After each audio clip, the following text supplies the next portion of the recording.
第280章，隐藏在暗中的保护。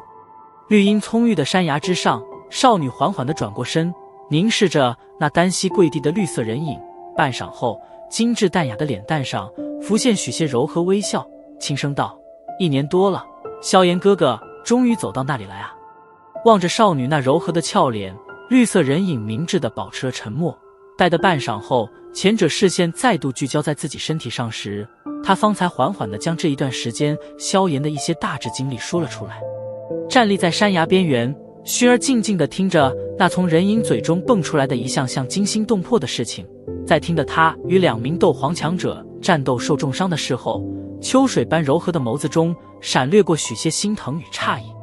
蛇灵者绿蛮，8翼黑蛇皇，天蛇府的人，这些年还真是越来越霸道了呢。修长如玉的纤手轻飘飘地夹住那从头顶上落下的一片树叶，薰儿平淡的道，丝毫没有波澜的语气中暗藏着许些冷意。不管那绿蛮2人究竟是因何目的而动手，可他们差点让的萧炎重伤而亡，那却是实实在在的事。这事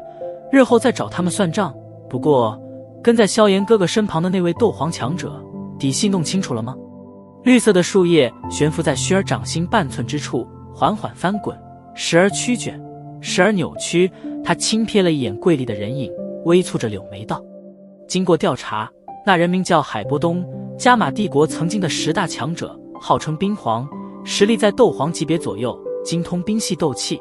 而且似乎和米特尔家族有着一些颇深的渊源，在几十年前被塔戈尔大沙漠的美杜莎女王所封印，然后便是隐居在墨城，一直到萧炎少爷前段时间方才替他破解封印，以后便是一直跟在了萧炎少爷身旁，动机尚还不太明确。”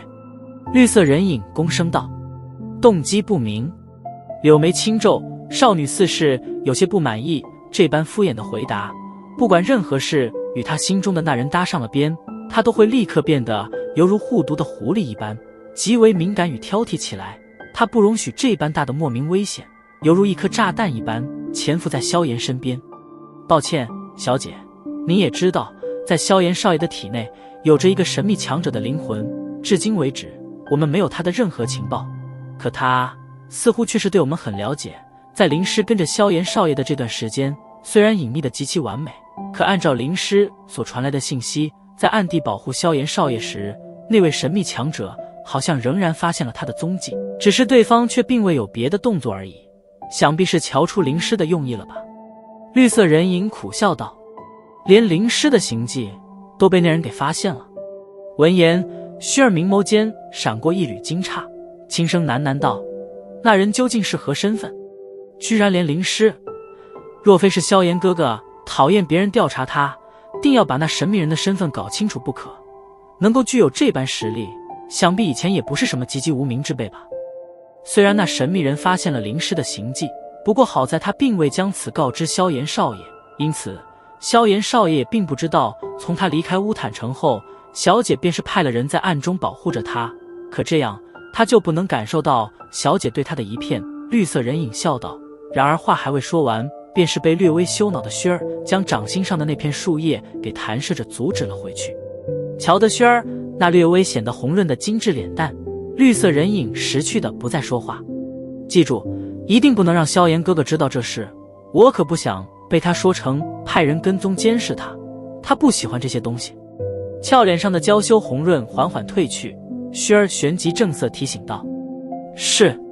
对于薰儿的这等小女儿心思，绿色人影自然是极为清楚，当下恭敬的点头应是，同时心中略微有些感叹。别看小姐脸上时刻都有着笑容，可了解她性子的绿色人影却是知道，这种含蓄而矜持的微笑，有时候却是比那种冷脸对人更加让人难以接近。来到迦南学院1年多，以薰儿的美貌与那精彩绝艳的修炼天赋，不知道让得多少堪称杰出优秀的男子着迷。可这些人虽然即使放在天才如云的迦南学院中，也能算是数得上名的强者，不过却没有任何一个人能够真正的与他交谈。似乎忘记了个人啊，那个被称为迦南学院100年一遇的家伙，勉强算是能够让那小姐放下伪装交谈的男子吧，不过似乎也仅仅止步这里而已。可怜的家伙，这辈子恐怕都没指望了。想起那个在学院中杰出的让人感到震撼的青年，绿色人影心中暗暗地摇了摇头，有些怜悯。他为之着迷的这朵初晨的一叶青莲，却是仅仅为那个叫做萧炎的男人而绽放。绿色人影心中清楚，只要一在小姐面前提起萧炎的名字，性子淡雅的近乎有些冷淡的薰儿就将会褪去那微笑巨人的防护，真正的成为一个处于恋爱状态中的女人。那抹极为罕见的娇羞与嗔态，是那些外人绝对没有眼福瞧见的。真是个让人羡慕并且嫉妒的家伙啊！真不知道他是如何获得小姐的芳心的，真是难以相信小姐那般高傲的性子会看上某个男子。叹息地摇了摇头，绿色人影略微有些不解。不过若是他知道某个家伙是因为在小时候误打误撞地跑进上还是小女孩的薰儿的房间，以温养骨骼的理由将人家小女孩全身上下毫不知廉耻地摸了个遍，这才把懵懂的小女孩给莫名其妙地给拐骗了走的话，恐怕会当场休克吧。那叫做云芝的女人，应该便是云岚宗的宗主云韵吧。并不清楚面前的热，心中正在胡思乱想着什么。薰儿瞥了一眼柜里的人影，忽然轻声道：啊。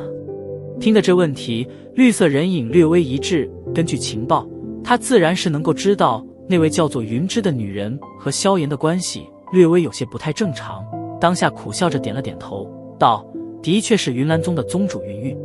虽然心中已经有了答案，但是被确认了之后，薰儿依然不免轻叹了一口气，脸颊上的表情颇有些精彩。半晌后，摇着头苦笑道：萧炎哥哥还真是挺糊涂的，这种事难道还不好猜吗？日后等上了云岚宗，我看你打算如何处理这复杂的关系。小姐，那女人似乎对萧炎……绿色人影吞吐的声音还未说完，他便是发现对面的少女俏脸微微板了起来，当下急忙识趣的将到嘴的话给吞了下去。你感觉错了。少女那平平淡淡的声音中，却是隐隐有着一分难以察觉的幽怨。是，抹了把冷汗，绿色人影急忙点了点头，再也不敢提起这事。虽然他知道对面的少女身份不凡，可再如何不凡，她终究也只是一个女人，吃醋的事情对于女人来说，那是抹不去的天赋。你传信给灵师吧，让他在萧炎哥哥上云岚宗的时候暗中保护着他，杀了那墨家的大长老，云岚宗的那些老顽固，为了云岚宗的名声，定然不会轻易让他离开的。薰儿微蹙着黛眉道，还有注意着他身边的海波东，总觉得那家伙有些难以琢磨，若是有什么变故，让灵师。说到此处，薰儿纤手轻轻在身前凭空一划，俏脸上略微噙着许些令人生畏的冰寒。是。见状，绿色人影恭敬地点了点头。对了，按照你所说，萧炎哥哥身边的那条七彩吞天蟒，应该便是美杜莎女王吧？纤手掠开飘落在额前的青丝，薰儿道：不过现在的美杜莎女王似乎被七彩吞天蟒的灵魂给压制了下去，想要等她重新掌控，或许还得等待一段时间。不过一旦美杜莎女王掌控了七彩吞天蟒的身体，那么她便将会跃升成为斗宗强者了。到时候若是她要对萧炎起杀心，那就有些麻烦了。绿色人影沉吟道：哎，没想到萧炎哥哥身旁竟是潜伏着这些恐怖的炸弹，真是头疼啊。无奈地摇了摇头，薰儿揉着光洁的额头，思索了半晌后道：短时间内那美杜莎女王是不能掌控七彩吞天蟒的身体，等日后萧炎哥哥来到迦南学院，到时候想办法将这些问题都给解决了吧。是。好了，你先离开学院吧，别在这里久待了，若是被发现，又得被那脾气蛮横的老院长一通为结了。将所有的事情吩咐完毕之后，薰儿方才挥了挥手，提醒道：哼，那老家伙实力很强，正面交战，恐怕是灵师也要逊色几分。不过若是论其隐秘，我倒是有着信心。绿色人影笑着点了点头，再度对着薰儿恭敬地弯身行礼，然后纵身一跃，竟然便是融化进了一旁的树木之中，树身微微摇摆，旋即陷入平静。望着消失的人影，薰儿缓缓转过身，凝视着悬崖之下那缭绕的云雾，片刻后温柔微笑，笑容惊艳。萧炎哥哥，1年时间，你的进步，即使是薰儿也感到惊讶呢。去了云岚宗，你便能来迦南学院了吧？薰儿在这里挺孤单的呢。